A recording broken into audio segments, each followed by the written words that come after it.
नमस्कार साथियों, बहुत स्वागत है आप सभी का वीके न्यूज पर। मैं हूं आपके साथ चेतन पाठक। रामचरितमानस पर लगातार बवाल जारी है। रामचरितमानस को लेकर स्वामी प्रसाद मौर्य, जो सपा के नेता हैं और चुनाव से पहले बीजेपी छोड़कर सपा का दामन उन्होंने थाम लिया था, वो खुलकर इस बात का विरोध कर रहे हैं और यहां तक उन्होंने कह दिया था कि रामचरितमानस जैसे ग्रंथ को बैन कर देना चाहिए। अब इस पूरे बवाल में, इस पूरे विवाद में कांग्रेस के वरिष्ठ नेता और छत्तीसगढ़ के मुख्यमंत्री भूपेश बघेल की भी एंट्री हो गई है।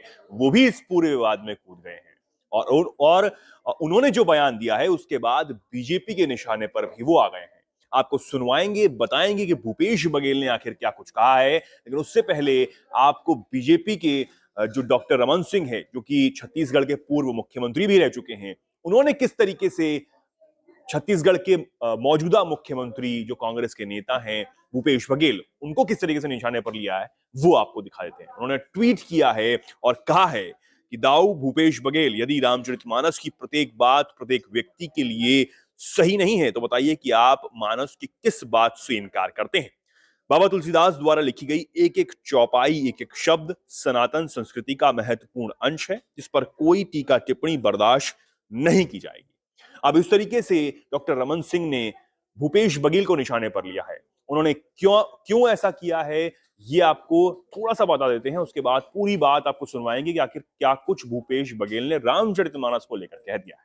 दरअसल भूपेश बघेल ने रामचरितमानस को लेकर कहा है कि जो भी उसमें चीजें हैं जो अच्छी हैं, अगर वो आपको अच्छी लगती हैं तो आप वो ग्रहण कर लीजिए, अगर वो आपको अच्छी नहीं लगती तो आप वो छोड़ दीजिए।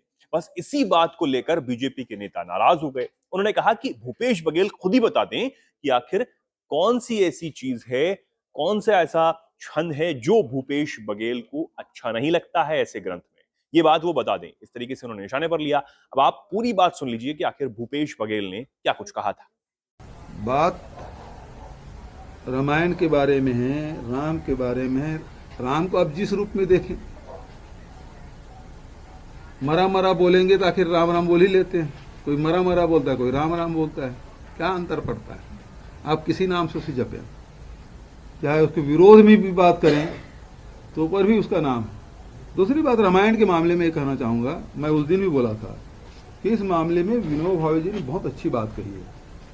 किसी भी धर्म ग्रंथ के या किसी भी दर्शन के किसी समय लिखा गया है तो आज के समय में, आज की परिस्थिति में उसको गूढ़ विवेचना करना चाहिए और उस तत्व को, सार तत्व, सूक्ष्म से सूक्ष्म तत्व को भी विचार करके ग्रहण करना चाहिए। जस के तस ग्रहण नहीं करने का आवश्यकता है।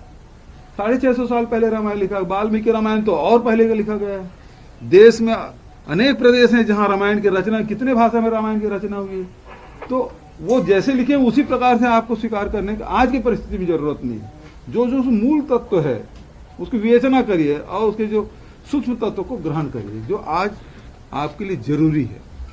तो और ये जो वाद विवाद कर रहे हैं वो गलत है। आप रामायण में जो अच्छी चीजें उसको ग्रहण कर लीजिए ना, उसमें जो मान लो आपको नहीं जानता उसे छोड़ दीजिए। लेकिन उसके अलावा बहुत सारी चीजें, एक चौपाई, एक दोहा, दो चार दोहे से फर्क नहीं पड़ता उस इतने बड़े ग्रंथ में। लेकिन उसको आपको, महाभारत लिखा गया है, वेद लिखा गया है, तो उसके उपनिषद लिखा गया है, गीता है, तो उसमें जो मूल तत्व है उसे ग्रहण करिए ना। आज की परिस्थिति में हर के लिए हर बात सही नहीं हो सकता, प्रत्येक बात प्रत्येक व्यक्ति के लिए सही नहीं हो सकता। वीके न्यूज, राष्ट्र के नाम।